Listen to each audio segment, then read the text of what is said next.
flesh. Everyone screamed again, and they shouted and cursed at the driver to move, move, move. The man at the wheel kicked down harder, and with a great sucking sound, the wheels tore free of the mud, and the whole mass, tractor, flatbed, and kids, lurched forward, picking up speed with every second. The white-faced ghouls staggered out into the road and began to follow. Slowly, awkwardly at first, and then faster as they saw their prey gaining ground. "Move!" the jock roared, and others shouted with him.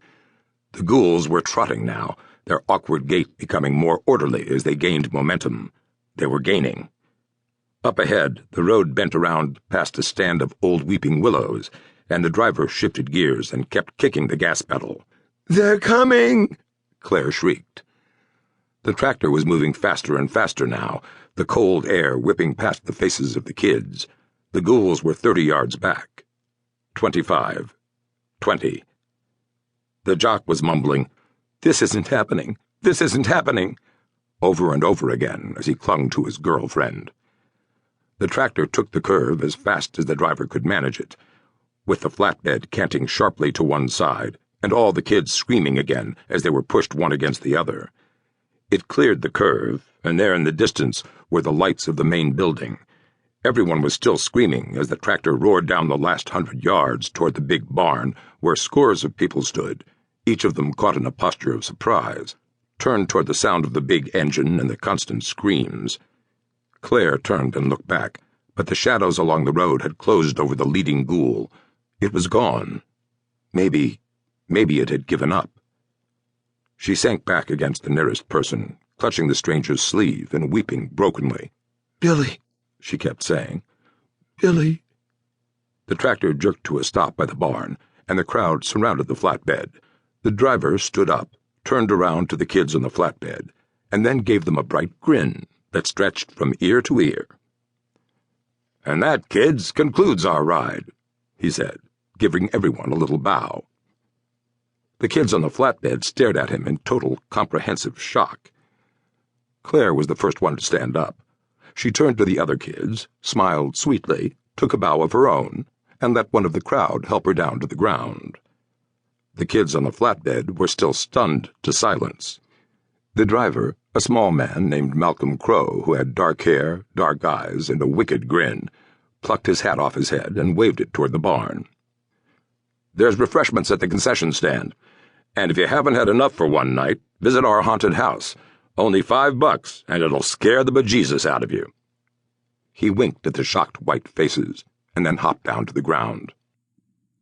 Two older teens in jeans and black staff sweatshirts that had "Pine Deep Haunted Hayride, the biggest, the best, the scariest," emblazoned in glow-in-the-dark orange letters, stepped up to help the customers down. The kids on the hayride still didn't move. The taller of the two staffers turned to the other. "I don't know about you, dude, but I think Crow kind of overdid it with this one." They glanced at Crow, who was now helping another set of kids climb onto a second flatbed that stood at the far corner of the barn.